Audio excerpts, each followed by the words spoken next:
बच्चों, आज हम लोग सब्जी खेती क्रम में ऐसी सब्जी पढ़ते हैं जिसको आप जानते हैं कि सबसे अधिक पसंद किया जाता है। अगर आलू को छोड़ दिया जाए तो सबसे अधिक पसंद करने वाली सब्जी कौन सी, आप लोग समझ गए होंगे। बहुत पौष्टिक भी होती है, तो लोग सलाद में भी इस्तेमाल करते हैं, सब्जियों में इस्तेमाल करते हैं। और वो ऐसी सब्जी है, सबसे नंबर पर अगर 1 पर देखा जाए विश्व में सबसे अधिक जो होती है हमारी आलू पैदा की जाती है, उसके बाद शकरकंद है और तीसरे नंबर की वो सब्जी है। जानते हैं उसका कलर कैसा होता है? लाल होता है। बहुत प्रिय होती है, सबको अट्रैक्टिव करती है, सबसे अधिक प्रयोग भी की जाती है और बहुत पौष्टिक होती है। उसको प्रोटेक्टिव फूड के नाम से भी जाना जाता है। तो कौन सी सब्जी है हमारी, आप समझ गए होंगे। उसका सब्जी का नाम है टमाटर या टोमेटो। तो आज हम लोग टमाटर की खेती बारे में पढ़ते हैं।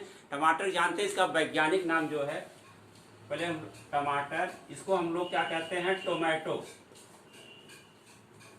टोमेटो है। इसका जो वैज्ञानिक बोटेनिकल नेम है इसका लाइकोपर्सिकम स्कुलेंटम होता है। इसकी जो फैमिली या कुल होती है वो सोलेनेसी ग्रुप की है।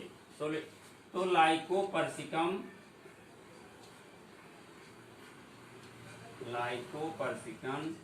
स्कुलेंटम,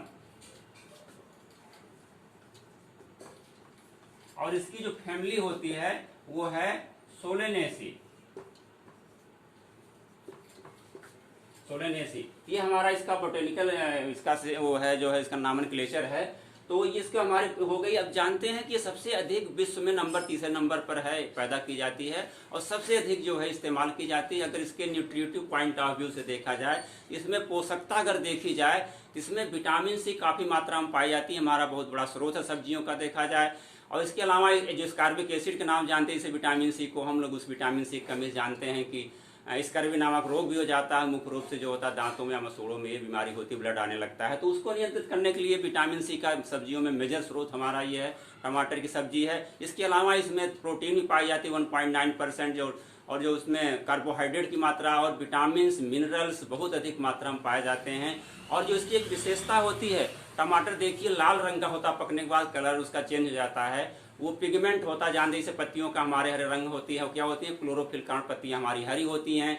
इसी प्रकार टमाटर जो होता है देखिए पकने के बाद लाल हो जाता है। लाल क्यों होता है? उसका एक वैज्ञानिक कारण है, वो जानते हैं। वो जो लाल होने का जो कारण उसका है, लाइकोपिन नामक पिगमेंट पाया जाता है, जिसके कारण टमाटर लाल होता है।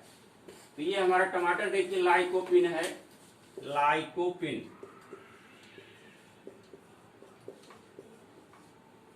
ये कंपटीशनों में भी आता है कि टमाटर क्यों लाल होता है, तमाम इस तरह बार बार पूछे जाते हैं। तो मेन इसका कारण है लाइकोपिन पिगमेंट कारण हमारा टमाटर लाल होता है, जो हमारे स्वास्थ्य के लिए अच्छा माना जाता है। तो देखा जाए तो अगर ये इसकी उत्पत्ति कहाँ हुई टमाटर की, तो इसके उत्पत्ति स्थान माना जाता है दक्षिण अमेरिका। दक्षिण अमेरिका में जानते हैं पेरू, वहाँ जो है एक्वाडोर है, पेरू है, सबसे अधिक वहाँ पर इसके पौधे पाए गए थे। तो साउथ अफ्रीका इसका जो होता है मेन ओरिजिन माना जाता है। दक्षिण अमेरिका है ये, वहाँ पर इसके पाया जाता है। और भारत हमारे करीब ये बहुत बाद में आया, वहाँ से यूरोपियन कंट्री में गया, लेकिन ये जो होता है फिर हमारे भारत में करीब 16वीं शताब्दी में इसकी खेती हमारे यहाँ प्रारंभ हुई। तो ये इसके बाद से तब खेती कंटिन्यू जारी। देखिए इसमें बहुत बड़े पैमाने पर पूरे देश में टमाटर की खेती की जा रही है। तो इसके देखिए उत्पत्ति हो गई। अब हम देखिए अगर इसका देखते हैं कि इसके लिए जलवायु कैसी चाहिए। जानते हैं कि टमाटर देखिए इसमें भारत में पूरे भारतवर्ष में उगाई जा रही है, और इसकी जो जलवायु होती है ये गर्म जलवायु का पौधा होता है। इसको ट्रॉपिकल जिसको कहते हैं, गर्म जलवायु का पौधा होता है। इसके लिए हमेशा ज़्यादा अगर ठंडी हुई तो उसमें सर्वाइव नहीं कर पाता है। जो ठंडी में जानते हैं कि उस समय जो फ्रॉस्ट पड़ता है, यानी जब कोहरा या ओला पड़ता रहता है, उसमें बहुत ठंड पड़ती है। तो फ्रॉस्ट के समय ये उसकी पौधे क्या होते हैं, जो पौधे हमारी फसल होती है काफ़ी जो है नष्ट हो जाती है। तो इसीलिए वार्म क्लाइमेट इसके लिए चाहिए, वार्म क्लाइमेट या ट्रॉपिकल। ये ट्रॉपिकल प्लांट है, ये गर्मी को ज़्यादा लाइक करता है और ये सर्दियों में ज़्यादा सर्वाइव नहीं करता। लेकिन हमारे भारत में कुछ जो ऐसी वैरायटियाँ तमाम आ चुकी हैं जो कि हम लोग सर्दियों में और गर्मियों में भी 3 फसलें इसकी मुख्य रूप से ली जा रही हैं। तो देखिए ये होती बरसात की, सर्दी की और गर्मी की। तो हमारे जो उत्तर भारत में मुख्य रूप से हम लोग 2 ही फसलें लेते हैं, एक बरसात की, इसकी फसल हमारी सर्दी में तैयार हो जाती है। जो सर्दी हम लोग करते हैं वो मार्च अप्रैल तक हमें टमाटर की सब्जी प्राप्त होती रहती है।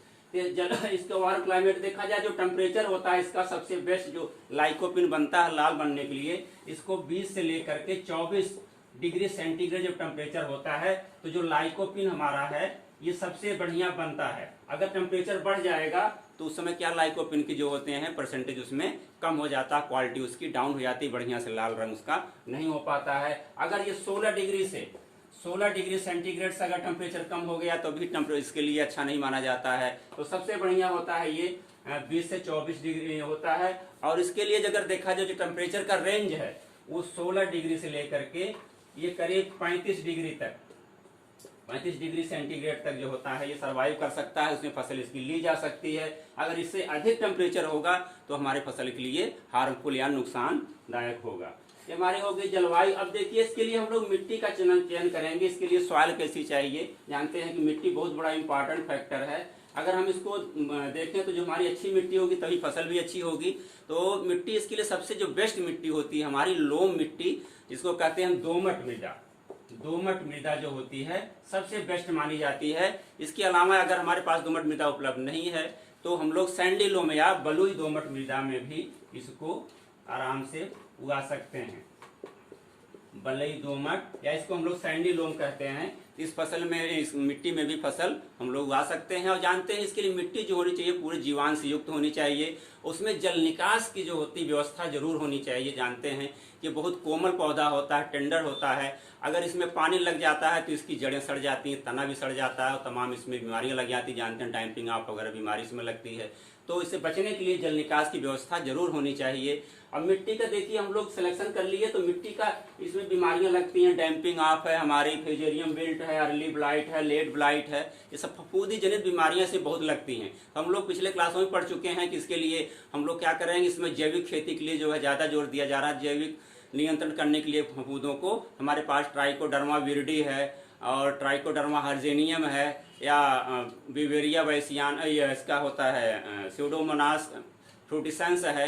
इससे जो होते हैं क्या होता है, हम लोग भूमि का उपचार करते हैं कि 2.5 किलोग्राम मात्रा जो होती है 70-75 किलोग्राम गोबर की खाद में इसको गीला करके 8-10 दिन रखते हैं, फिर मिट्टी में हम लोग इसको अंतिम जुताई के समय मिला देते हैं। तो हमारा क्या होता है, जो अंदर फफूंदी हैं वो क्या होती हैं, सब नष्ट हो जाती हैं। और जो हमारा ये है स्यूडोमोनास जो होता है ये क्या करता है, बैक्टीरिया व जनित बीमारियां, इसमें बैक्टीरिया विल्ट भी लगता है। बैक्टीरिया जनित और फफूंदी जनित बीमारियों को दोनों को जो होता है इसके मिट्टी के अंदर मौजूद होते हैं उनको नष्ट कर देता है। तो हम भूमि का उपचार भी कर लेंगे उससे। भूमि उपचार करने के बाद देखिए खेत की तैयारी हम लोग करते हैं। जैसे जानते हैं कि जब जुताई करेंगे खेत की तैयारी में एक जुताई होती है करीब 20-25 सेंटीमीटर गहराई करते हैं मिट्टी पलटने वाले हल से, और 3 से 4 बार जो होता है हैरो या कल्टीवेटर से जुताई करके हम लोग पाटा लगाकर खेत को भुरभुरी बना लेते हैं।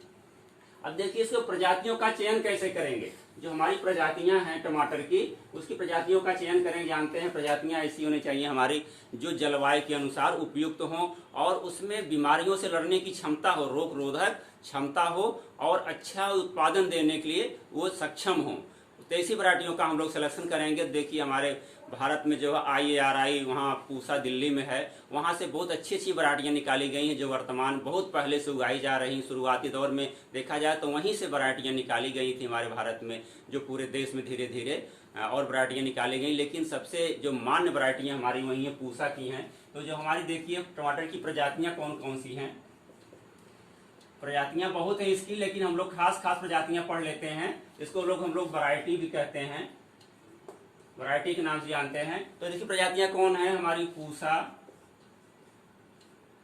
पूसा उपहार और पूसा सदाबहार, ये सब इसकी वैरायटियां हैं, पूसा से निकली हुई हैं। पूसा सदाबहार और पूसा रूबी, ये है पूसा रूबी, पूसा रूबी और पूसा हाइब्रिड, पूसा हाइब्रिड 4, और होता है Pusa early dwarf, Pusa early dwarf. ये हमारी वैरायटियां हो गई। तो ये देखिए इंपॉर्टेंट वैरायटियां हैं। इसमें जो होती हैं वैरायटियां 2 टाइप की होती हैं, डिटर्मिनेट टाइप, एक इनडिटर्मिनेट टाइप। डिटर्मिनेट टाइप वैरायटियां वो वैरायटियां होती हैं। देखिए जो कुछ टमाटर ऐसे होते हैं बोने के बाद जब वो बड़े हो जाते हैं, फूल आते हैं, तो उसके जहां पर उसकी बढ़वार पॉइंट होता है, जैसे हमारा ये पौधा है, ये इसके जो पौधे बढ़ गए तो ये जो पॉइंट होता है ये वाला, यहाँ पर फूल निकलना शुरू हो जाते हैं, ये होता है। और जो दूसरी डिटर्मिनेट टाइप की होती है, डिटर्मिनेट टाइप की, और दूसरी जो हमारी होती हैं वैरायटियाँ इनडिटर्मिनेट, यानी वो बढ़ती रहती हैं और उसकी पत्तियों के बगल से उसमें शाखाएं निकलती रहती हैं, उसमें फल आते रहते हैं, तो ये काफ़ी उत्पादन देती है इनडिटर्मिनेट टाइप की। लेकिन जो होती ज़्यादातर वही वैरायटियाँ हैं डिटर्मिनेट टाइप, जैसे पूसा रूबी है, कुछ सियाक्स है, यस 120 है, वो सब का डिटर्मिनेट टाइप की होती हैं, यानी उसकी बढ़वार निश्चित होती है, वहीं से 4-5 बार फलत होती है, फिर पौधे की लाइफ समाप्त हो जाती है। इनडिटर्मिनेट क्या होता है, तो जैसे यहाँ पर फ्लावरिंग हो गई, उसमें क्या होता है, उसमें ये बढ़वार होती रहेगी, आगे बढ़वार होती रहेगी, यहाँ जो पत्तियाँ होती हैं यहाँ से इसकी जो शाखाएं निकलती रहती हैं तमाम, यहाँ पर फिर यहाँ इस तरह से इसमें ब्रांच में ब्रांच ये पत्तियों के पास से ये निकलती रहती हैं, यहाँ से फल इसके आते रहते हैं, बढ़वार इसके साइड से होती रहती है, ऊपर भी बढ़ती रहती है।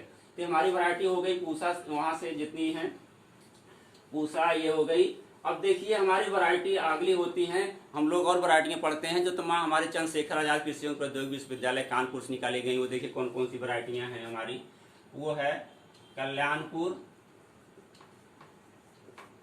कल्याणपुर कुबेर, और कल्याणपुर अंगूर लता,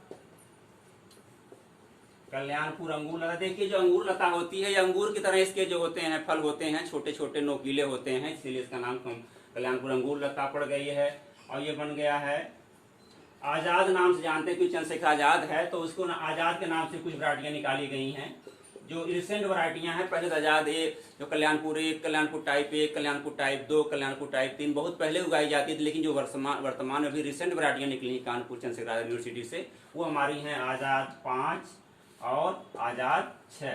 ये सब कानपुर वैरायटियाँ हैं। देखिए हमारे पंतनगर से भी कुछ वैरायटियाँ निकली हैं, वहाँ पंतनगर में है सरदार गोविंद वल्लभ पंत कृषि प्रौद्योगिकी विश्वविद्यालय पंतनगर, ये उत्तराखंड में आपका है, वहाँ से भी कुछ वैरायटियाँ निकली हैं। देखिए पंत बहार है आपकी, वहाँ से जो निकली है पंत बहार, ये वैरायटी हो गई पंत बहार। पंत टाइप 3, पंत टी माने पंत टाइप माने टमाटर हो गया, पंत टाइप जो है 3, ये वैरायटी वहाँ पर ये पंतनगर खास निकली हुई हैं। जानते हैं हमारा एक यूनिवर्सिटी है BHU बनारस हिंदू यूनिवर्सिटी, वहाँ से वैरायटियाँ निकली हुई हैं तमाम। तो देखिए वहाँ पर मुख्य रूप जैसे हमारी काशी के नाम, जानते हैं कि बनारस का पुराना नाम क्या है, काशी है, तो काशी अमृत, काशी अनुपम के नाम से आती है, जैसे BHU की है, ये BHU की ये है काशी अमृत और काशी अनुपम, ये हमारी वैरायटी बनारस हिंदू यूनिवर्सिटी से निकली हुई हैं। ये हो गया। देखिए एक यूनिवर्सिटी और हमारे यहाँ है आचार्य नरेंद्र देव कृषि प्रौद्योगिकी विश्वविद्यालय फैजाबाद है, नरेंद्र देव का नाम जानते हैं, तो वहाँ जो वैरायटियाँ निकलती हैं वो नरेंद्र के नाम से निकलती हैं। तो वैरायटियाँ देखिए हमारी हैं नरेंद्र टमाटर, नरेंद्र टमाटर 1, नरेंद्र टमाटर 2, नरेंद्र टमाटर 3, नरेंद्र के नाम से आती हैं वहाँ पर, ये यूनिवर्सिटी के नाम से रखा गया है। तो ये हमारी वहाँ नरेंद्र देव की हो गई। इसके अलावा देखिए कुछ पंजाब से निकली हुई वैरायटियाँ हैं, तो उसमें पंजाब से कौन कौन सी वैरायटियाँ निकली हुई हैं, पंजाब से देखिए पंजाब छुहारा एक वैरायटी है, पंजाब छुहारा हमारा है, और पंजाब केसरी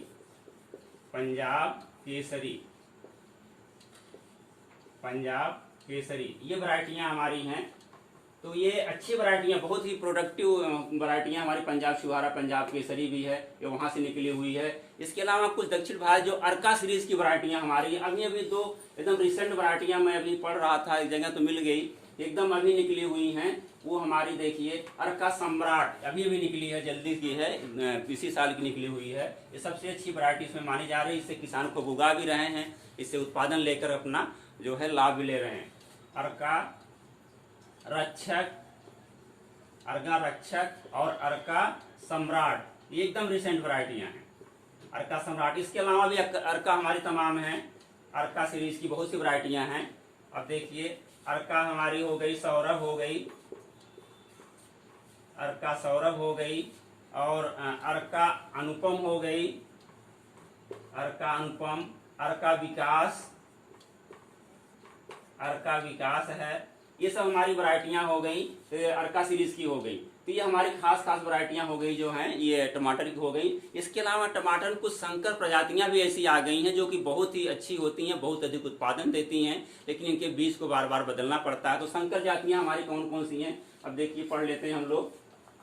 जानते हैं कि टमाटर जो होता है हमारा सेल्फ पॉलिनेटेड है, लेकिन इसमें 30 से 40% जो होता है क्रॉस पॉलिनेशन भी होता है। जो कृषि वैज्ञानिक हैं वो नई नई वैरायटियों का जो है संकर प्रजातियों का इन्होंने जो है नई नई खोज किया है। तो संकर प्रजातियां कौन कौन सी हैं हमारी, देखिए एक पूसा हाइब्रिड, जिसे नाम से यहाँ हाइब्रिड माने संकर होता है, पूसा हाइब्रिड 4, वैशाली, कुछ प्राइवेट कंपनियां भी निकाली हैं, वैशाली रश्मि है, मंगला, ये सब हमारी वैरायटियां क्या हैं, सब संकर प्रजातियां हैं, बहुत अच्छा उत्पादन देती है। और अर्का अनुपम भी एक है, अर्का अनुपम, और अविनाश एक आती है, अविनाश 2, ये अविनाश 2 है। ये वैरायटियां हमारी क्या हैं, सब ये हाइब्रिड हैं, संकर प्रजातियां हैं, उत्पादन बहुत अधिक देती हैं, जिससे किसान को अधिक से अधिक लाभ भी होता है। तो ये हमारी प्रजातियां होगी। प्रजातियों को जानते हैं क्या है, अब हम लोग क्या करेंगे, जब रोपाई करें इसकी नर्सरी तैयार करनी पड़ती है। नर्सरी तैयार करने के लिए जानते हैं जो टमाटर की जो होती पौध होती है, इसको पहले हम लोग नर्सरी में तैयार करते हैं, इसके बाद खेत में रोपाई करते हैं। तो इसकी जो प्रजातियां वो हमारी नर्सरी कैसे डालने के लिए, इसमें जो होता है 1 हेक्टेयर रोपाई करने के लिए 225 वर्ग मीटर 225 वर्ग मीटर क्षेत्रफल चाहिए इसके लिए, 1 हेक्टेयर रोपाई के लिए, 1 हेक्टेयर रोपाई के लिए। इतने क्षेत्रफल में अगर हम लोग नर्सरी डालते हैं तो वहाँ पर आराम से हमारे 1 हेक्टेयर में रोपाई हो जाती है। और इसमें जो होता है जानते हैं कि इसकी जो क्यारी लगभग करते हैं 7.5 मीटर जो होती है लंबाई होती है, इसकी लंबाई रखते हैं। और जो चौड़ाई होती है वो 1.25 मीटर या 1 मीटर जो होता है इसकी चौड़ाई रखते हैं, क्योंकि जानते हैं उसके बीच में नाली बना लेते हैं जिससे पानी जो है वहाँ पर इकट्ठा हो जाए वहाँ, क्योंकि जानते हैं इसकी जो पौध होते हैं, प्लांट होते हैं, बड़े मुलायम होते हैं, सॉफ्ट होते हैं, अगर पानी रहेगा तो उसमें सड़न हो जाती है, डैम्पिंग ऑफ बीमारी हो जाती है, इसमें बहुत लगती है। तो नर्सरी तैयार करने के लिए इसमें जो डैम्पिंग ऑफ बीमारी बहुत लगती है, तो डैम्पिंग ऑफ जानते हैं कि जो पहचान होती है उसमें जो होता है पौधा जैसे हमारा जमेगा उसकी मिट्टी के साथ उसके पास से पौधा एकदम सड़ करके जमीन गिर जाता है। तो उसके लिए क्या करते हैं, जो होता है सबसे बढ़िया है कि हम सोलराइजेशन, एक टर्म होता है सोलराइजेशन, ये होता है। सोलराइजेशन क्या होता है, एक प्रकार का ये प्रक्रिया होती है, जो हमारा खेत होता है उसके ऊपर हम ट्रांसपेरेंट यानी जो आर पार दिखने वाली झिल्ली होती है उसको फैला देते हैं और 15-20 दिन तक उसको ऊपर फैलाए रखते हैं। जानते हैं जब दिन में धूप होती है तो उसके गर्मी की वजह से अंदर गर्मी तो चली जाती है लेकिन बाहर नहीं निकल पाती। उस गर्मी की वजह से जो अंदर मिट्टी के अंदर फफूंदी हमारे पीथियम, राइजोब्यूटेनिया ये सब हैं उसके अंदर, वो सब क्या होते हैं धीरे धीरे डेड हो जाते हैं, तो हमारी डैम्पिंग ऑफ से बच जाती है। अगर इसको नहीं कर पाते हैं तब हम लोग फार्मलिन आता है, एक दवा आती है फार्मलिन या फार्मेल्डिहाइड होता है, ये फार्मेल्डिहाइड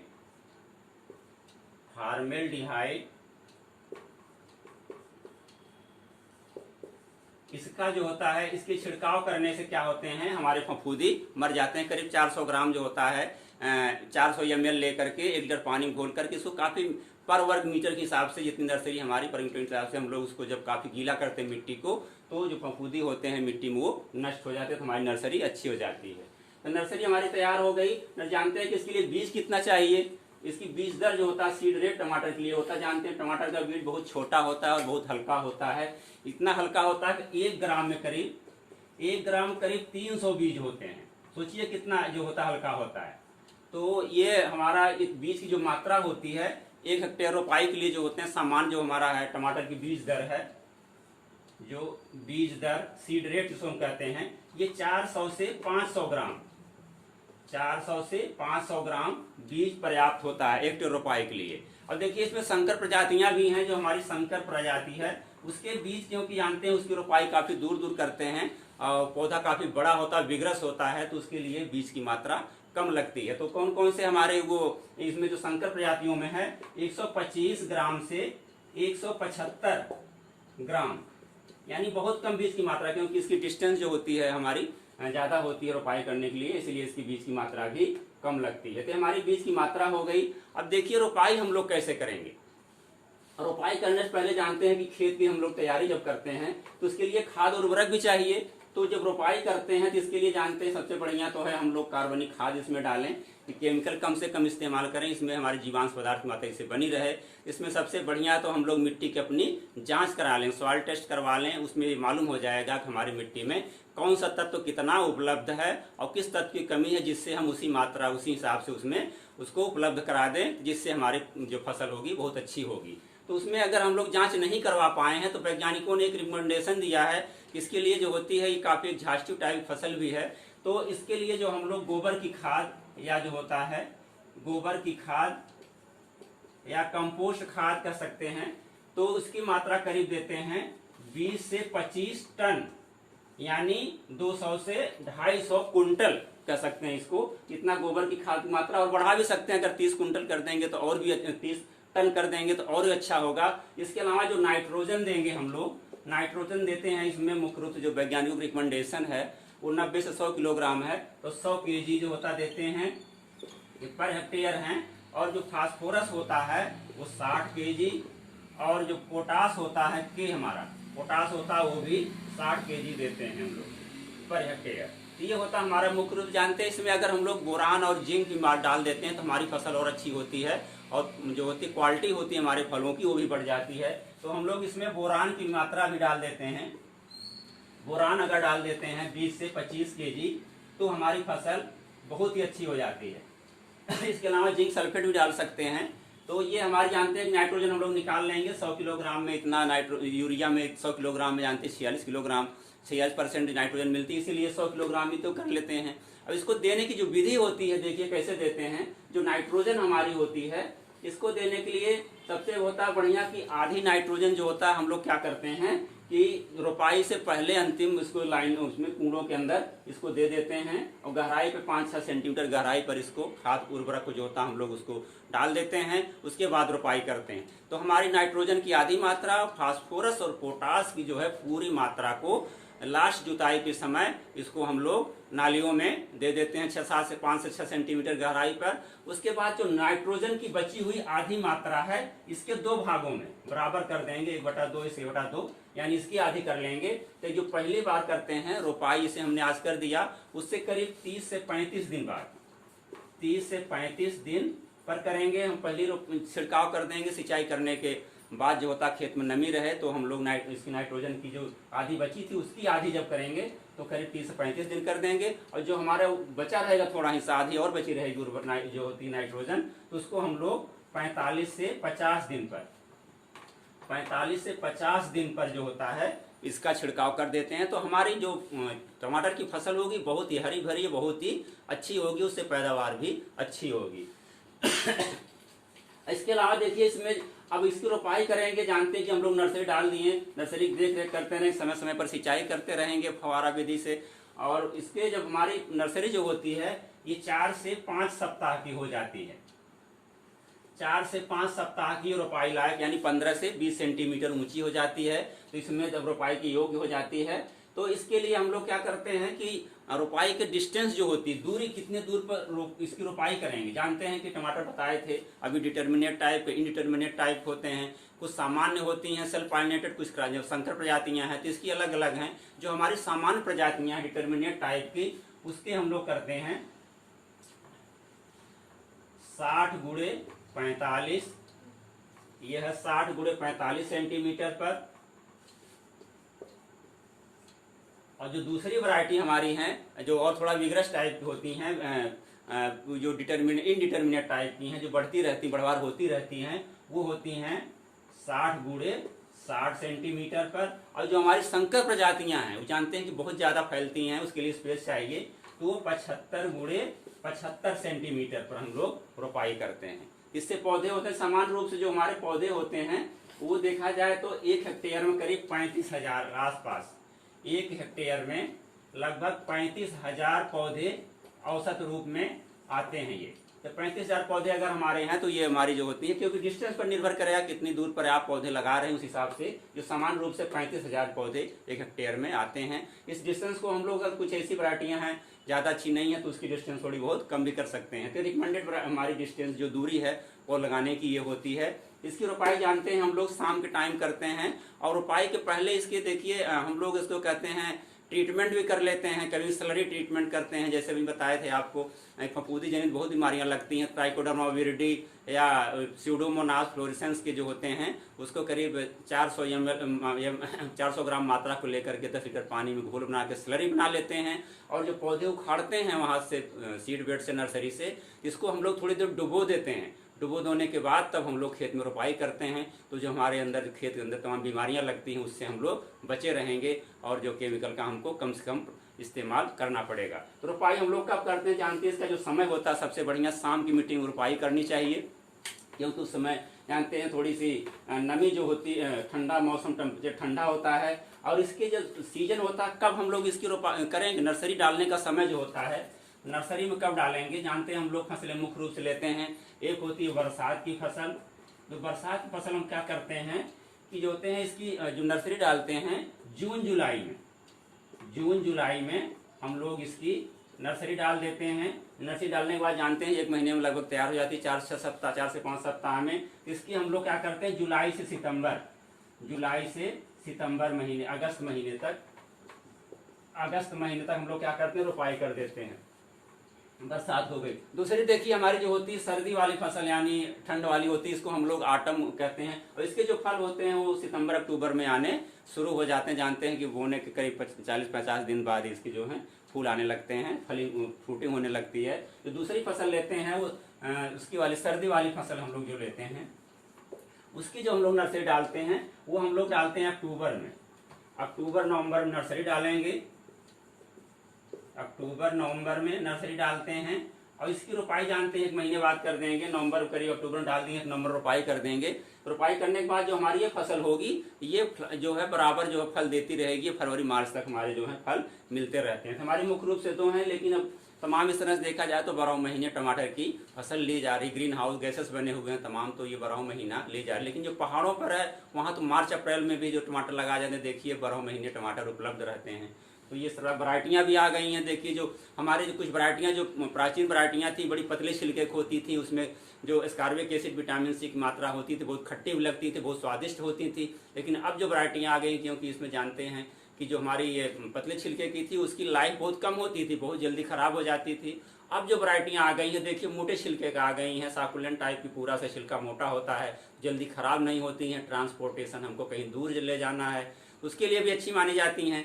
तो और उसकी जो होती है लाइफ भी ज़्यादा होती है, उसको हम काफ़ी दिन तक स्टोर भी कर सकते हैं, जिससे अधिक दिन तक इस्तेमाल भी कर सकते हैं। तो वो वैरायटियाँ आ गई हैं। तो हमारा ये हो गया इसके नर्सरी डालने का समय और रोपाई का समय हो गया।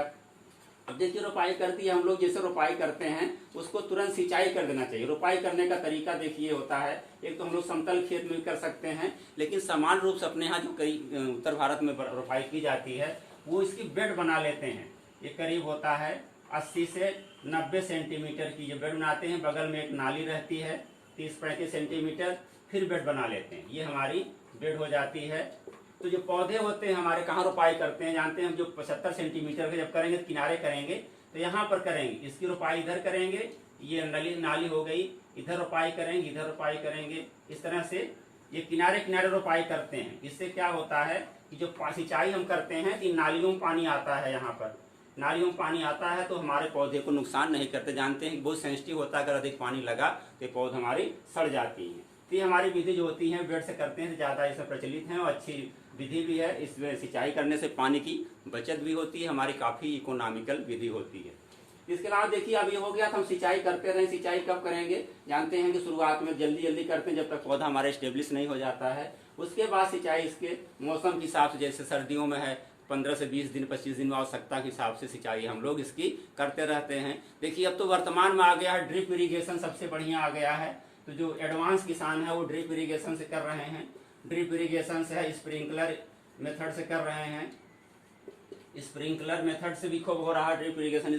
तो इस तरह से अगर देखा जाए तो पानी की हमारी बचत होती है, फसल की नमी बराबर मिली रहती है और हमारी उत्पादन भी टमाटर की अच्छा होता है। तो ये हमारी सिंचाई होगी। अब देखिए इसमें खरपतवार भी काफ़ी होते हैं, उसके लिए हम लोग सबसे बढ़िया है तो मैनुअल हाथ से जो है खुरपी से निराई गुड़ाई करके उसमें खरपतवार निकालते रहें, नहीं तो जानते हैं कि इसमें तमाम कीड़े भी आते हैं और हमारी फसल के जो पोषक तत्व होते हैं उसको भी ग्रहण कर लेता है और पौधों से कंपटीशन भी करता है। तो खरपतवार निराई गुड़ाई से कर दें और इस पर जो निराई गुड़ाई करते समय पौधों के जड़ के पास मिट्टी थोड़ी सी इकट्ठा करते जाएं। जब हम लोग बेड बनाते हैं देखिए धीरे धीरे बेड क्या होता है, उस मिट्टी होती है अगल बगल के उसके जड़ के पास में काफ़ी इकट्ठी कर देते हैं, जिससे उस पर डायरेक्ट पानी संपर्क में न आवे और उसको नमी बगल से मिलती रहे। जानते उसकी जड़ें बगल में फैली रहती हैं दूर तक, उसको मॉइस्चर या नमी वहाँ से मिलती रहती है। अगर खरपतवार नहीं नियंत्रित कर पाएँ इस तरह से, इसके लिए जानते हैं स्टाम F34 या पेंडीमेथिलीन आता है। पेंडीमेथिलीन का हम लोग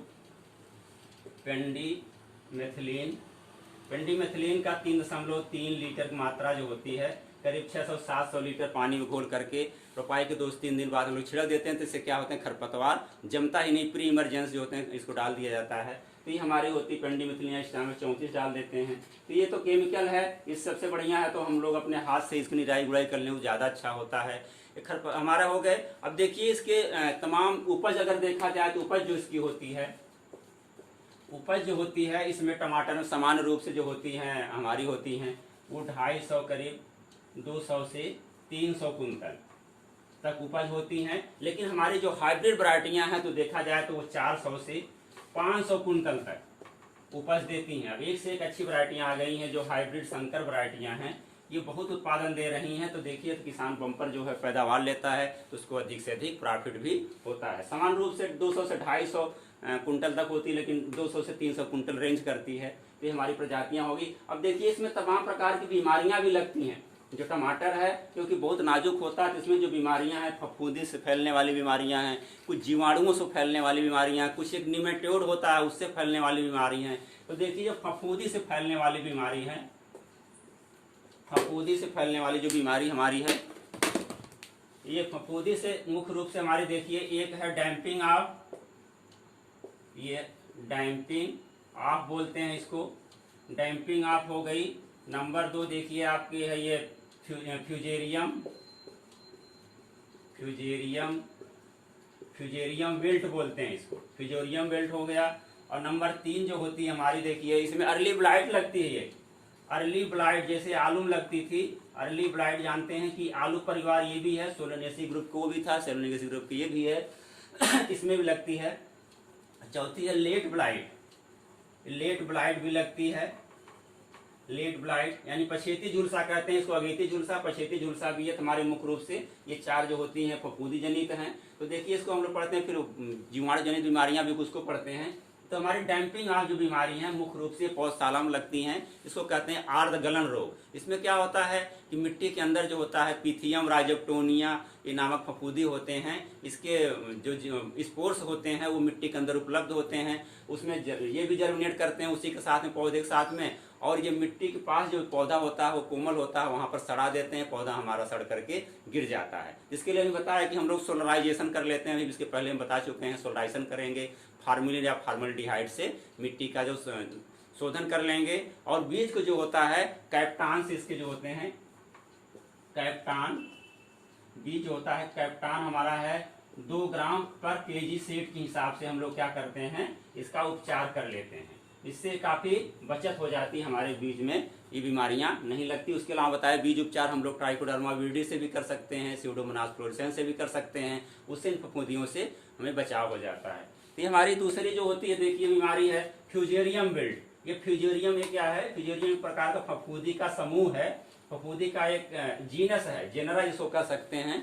तो ये फफूंदी फ्यूजेरियम नामक एक फफूंदी है, वो क्या करता है पौधे को अंदर से क्या धीरे धीरे पौधे हमारी पत्तियां पीली होती हैं, पेटियोल्स जो उसका होता है गिरने लगता है, और जो पौधा कुछ दिन बाद एकदम सूख जाता है, विल्ट माने उकठा बोलते हैं, इसे सूख जाता है, पौधा सूख जाता है, तो फ्यूजेरियम कारण होता है। ये जो मुख्य रूप से हैं इसके स्पोर्स होते हैं, मिट्टी में पाए जाते हैं, जो हमारी पत्तियां वगैरह गिरती हैं उसमें भी सर्वाइव करते रहते हैं। हमें क्या करना चाहिए खेत के इस खेत में अगर जिस खेत में लग रहा है फ्यूजेरियम विल्ट, इसमें 2-3 साल तक हमको टमाटर को नहीं उगाना चाहिए और क्रॉप रोटेशन अपनाना चाहिए। और उसके लिए अगर देखा फ्यूजेरियम विल्ट के अटैक हो रहा शुरू मालूम हो गया तो डाइथेनियम 45 होता है, डाइथेनियम 45 है ये,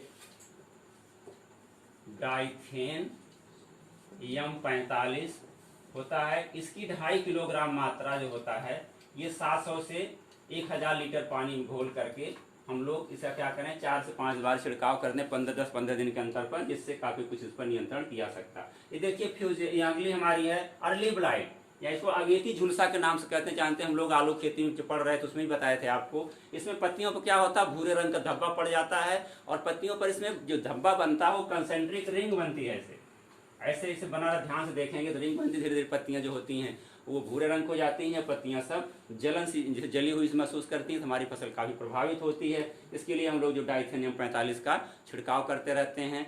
तो इससे मैंकोजेब भी कहते हैं इसको, मैंकोजेब और जीनेप के नाम से भी जानते हैं, तो उसका छिड़काव करते हैं तो ये काफ़ी नियंत्रित हो जाती है। इससे लेड ब्लाइट है, लेड ब्लाइट ज़्यादा खतरनाक है। जानते हैं जब इसमें हवा में ज़्यादा नमी होती है और टेम्परेचर कम होता है तो उस समय इसको लेड ब्लाइट जो होते हैं, जानते हैं ये होते हैं, इसके फफूंदी होते हैं, बहुत अच्छा ग्रो करते हैं। ग्रो होने के बाद जो होता है हमारे फसल क्या करते हैं, पत्तियों को एकदम झुलसा देते हैं, जला देते हैं, ब्राउन रंग के स्पॉट बनता है और पत्तियां धीरे धीरे सब जल करके नष्ट हो जाती हैं, सड़न पैदा होने लगी, स्मेल आने लगती है। इसके बचाव के लिए भी हम लोग ये शुरुआत में करते हैं डाइथेनियम 45 और ये सब जीनेप मैंकोजेब का जो होता है तो उसे 1.5 से 2 किलो या 2.5 किलोग्राम मात्रा को प्रति हेक्टेयर के छिड़काव करते हैं। नहीं तो अब शुरुआत में अगर जितना हम बताए थे बायो ट्रीटमेंट अगर करते हैं तो सबसे बढ़िया होता है। अगर उसे करेंगे तो बीमारियों से हमें छुटकारा मिल रहेगा और हमारा जो होती फसल भी इन केमिकलों से छिड़काव से बची रहेगी। अभी देखिए फफूंदी के अलावा कुछ होते हैं जीवाणु यानी बैक्टीरिया से फैलने वाली बीमारी भी लगती हैं। इसमें जीवाणु से फैलने वाली बीमारी कौन कौन सी हैं? मुख्य रूप से 2 बीमारियां इसमें जो होते हैं बैक्टीरिया से फैलती हैं। वो देखिए जीवाणु या बैक्टीरिया कहते हैं इसको, जीवाणु बैक्टीरिया जनित रोग इसको कह सकते हैं। वो हमारी होती हैं, ये देखिए बैक्टीरियल कैंकर बोलते हैं, बैक्टीरियल कैंकर और बैक्टीरियल विल्ट,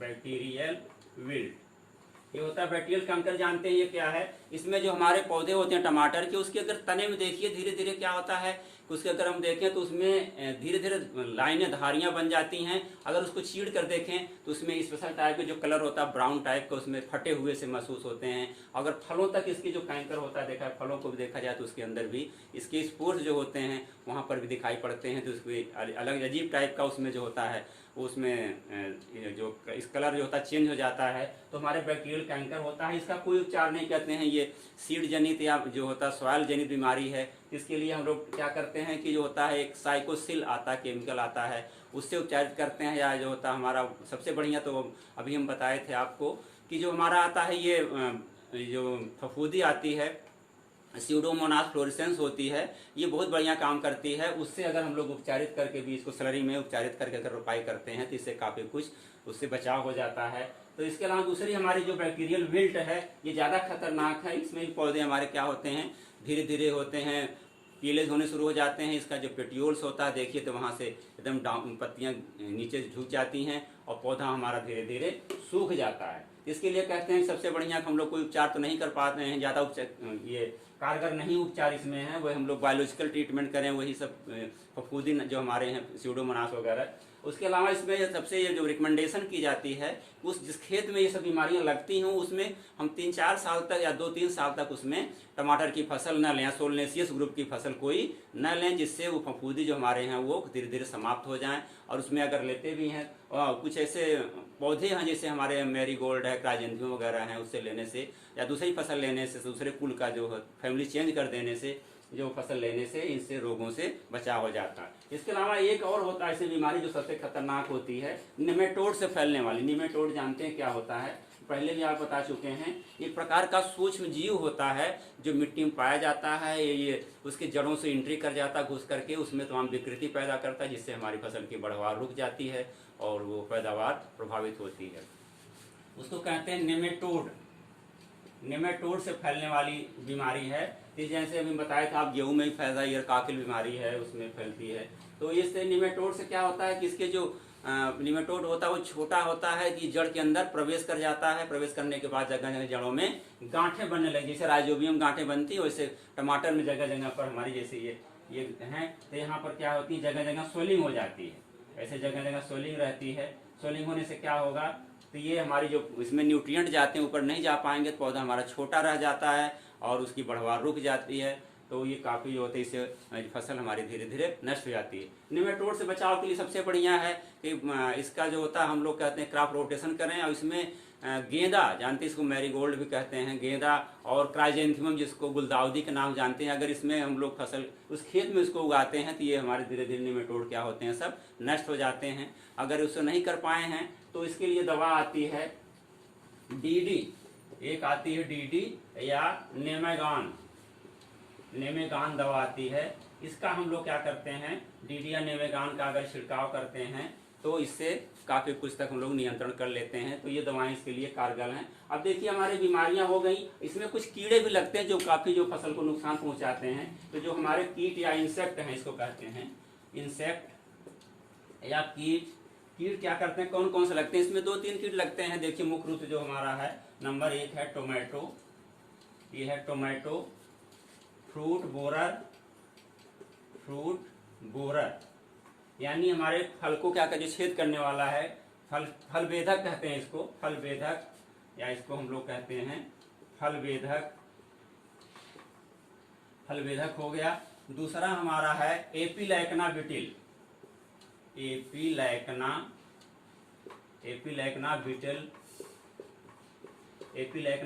है। और नंबर 3 हमारा जो है जैसिड, ये हमारे मुख्य रूप से 3 ये उसमें लगते हैं ये कीड़े, जिसमें टमाटर में। तो देखिए जो टमाटर फली वेधक होता है, टमाटो फ्रूट बोरर होता है, ये सब बहुत खतरनाक होता है। सबसे खतरनाक कीड़ा टमाटर का यही है। तो इसको देखिए क्या करता है, जो इसके अंडे से जब निकलता है लार्वा निकलता है, लार्वा जानते हैं जो छोटा छोटा होता है, वो रेंगता हुआ जाता है, ये रहता है, इसका मुंह होता है, ये होता है, इसके छोटे छोटे पैर होते हैं। ये लार्वा क्या करता है, इसके एंट्री कर जाता है, वहां पर धीरे धीरे चढ़ के पत्तियों को पहले खाता है, उसके बाद फल पर पहुंच जाता है। पहुंचने के बाद उसके अंदर छेद करके अंदर सब गूदा खाकर सड़ा देता है उसको। ये सबसे खतरनाक है। इससे बचने के लिए हम लोग जानते हैं कि वही दवा छिड़केंगे। अगर इसके तमाम आते हैं, इसके लिए नीम के आते हैं। अब जो केमिकल जो हम लोग थायोडान, इंडोसल्फान और परमेलामिथियान छिड़कते थे, उसके अलावा आ गया है एजेडिरेक्टिन, एक दवा आ गई है सबसे बढ़िया। नीम का तेल जिसको कहते हैं एजेडिरेक्टिन,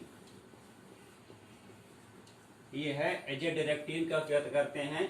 ये है करीब 2 से 2.5 किलोग्राम मात्रा, 2 से 2.5 लीटर मात्रा को हम लोग 800 से 1000 लीटर पानी में घोल कर छिड़काव कर दें तो कीड़ा नष्ट हो जाता है और हमारे फसलों पर कोई इसका रेजिडुअल यानी अवशेषी प्रभाव भी नहीं आता, हमारे स्वास्थ्य पर भी कोई दुष्प्रभाव नहीं पड़ता है। ये सबसे बढ़िया ये हम इसी इस्तेमाल करते हैं। और दूसरा जो कीड़ा हमारा एपीलैकना बिटिल, ये बहुत खतरनाक होता है। जो बिटिल होते हैं जानते हैं, ये होता है, इसके पत्तियों को क्या करता है, खा जाता है। इतना पत्तियों खा कर कहीं भी देखिए कि पत्ती नहीं दिखाई देती, तो एक बिटिल खा जाता है। उसके लिए भी हम लोग एजेडिरेक्टिन सबसे बढ़िया करते हैं। नहीं तो वह थायोडान और आ गया है, इंडोसल्फान है, और उसके अलावा मोनोक्रोटोफास आता है। इस मोनोक्रोटोफास का भी हम लोग 1.5 से 2 लीटर मात्रा जो पानी घोल छिड़क सकते हैं। लेकिन सबसे बढ़िया है एजेडिरेक्टिन का छिड़काव हम लोग कर दें, तो सब दोनों कीड़ों से हमें बचा, तीनों से हो जाएगा। और तीसरा है जैसिड। जैसिड क्या करता है, ये जो रस होता है हमारे पत्तियों का और तने का होता है, उसको चूसता है। जब सब रस चूस लेगा तो क्या होगा, पौधा हमारा धीरे धीरे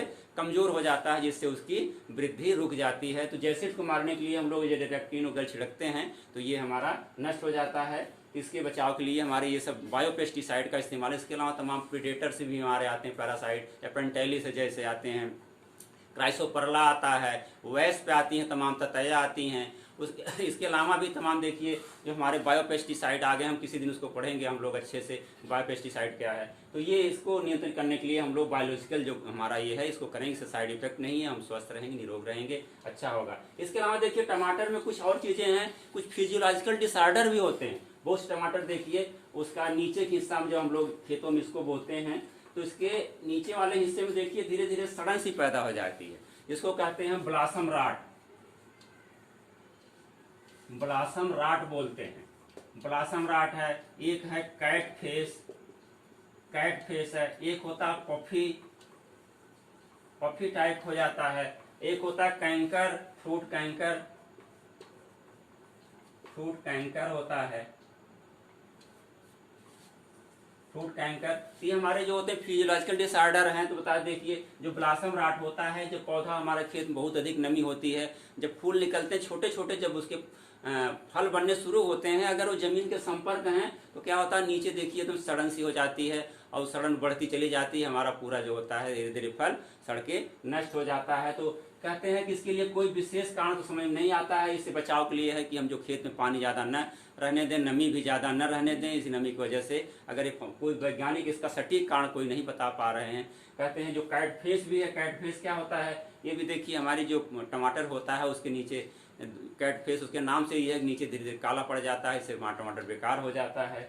ऐसे पफी भी है, पफी क्या होता है, टमाटर देखिए एकदम इसे फकोले टाइप उस पर दिखाई देते हैं, वो भी नष्ट हो जाता है, उससे बेकार हो जाता है। फ्रूट कैंकर देखिए, कुछ फल हमारे क्या होते हैं, फटते हैं। ये कहते हैं इस पर जेनेटिकल, या तो उसके अंदर जेनेटिकल कारण है, या तो कोई इन्वायरमेंटल माने वायुमंडल में या तो टेम्परेचर बहुत अधिक हो गया है, टेम्परेचर कम हो गया है, तो उसकी वजह से भी हमारा जो फल होता है कभी कभी फटता है। तो ये हमारे यहाँ तो या तो जेनेटिकल और एनवायरमेंटल कारण है, इस पर हमारा कोई नियंत्रण नहीं होता है। इसके बस ये हम जितना देख रेख कर सकते हैं। अगर बहुत ज़्यादा फट रहा है तो उसके लिए क्या करेंगे, जैसे हम लोग जो हमारी होते हैं पौधे होते हैं काफ़ी जो होते हैं उस पर फैले रहते हैं, हमारा फल जो होता है करीब छाया में रहता है, उससे बचाव के लिए जो फल हो अगर बाहर दिख रहा है तो पत्तियों के थोड़ा सा सपोर्ट दे दें तो वो रहता है। टमाटर में जैसे हम लोग जब रोपाई करते हैं तो एक पॉइंट और रह गया, देखिए उसमें हम लोग प्रूनिंग एंड ट्रेनिंग करते हैं। तो जब पौधा जो होते हैं क्योंकि ज़मीन बहुत ज़्यादा फैलेगा, स्पेस कम मिलेगा, तो वहाँ पर हम लोग क्या करते हैं, ये होते हैं या हमारे अरहर के जैसे डंडे होते हैं, अरहर की फसल होती है, इसके या जो हमारा ये है कोई इस तरह से लकड़ी मिल जाती है, तो उसको हम लोग क्या करते हैं कि कुछ दूरी पर उसको गाड़ देते हैं, ऐसे गाड़ देते हैं दूरी पर, और इस पर जो कहते हैं पौधे को क्या करते हैं हम लोग जगह जगह बांध देते हैं। बांध देने से क्या हमारा पौधा ऊपर बढ़ता जाता है, जमीन पर कम फैलता है। अगर जमीन फैलेगा तो वही जो कैट फेस और इसमें नहीं कैंकर और तमाम बीमारियां होंगी, तो इससे सपोर्ट मिलता है। इस जगह इसको ट्रेनिंग एंड प्रूनिंग के नाम से जानते हैं, यानी इसको सहारा देना।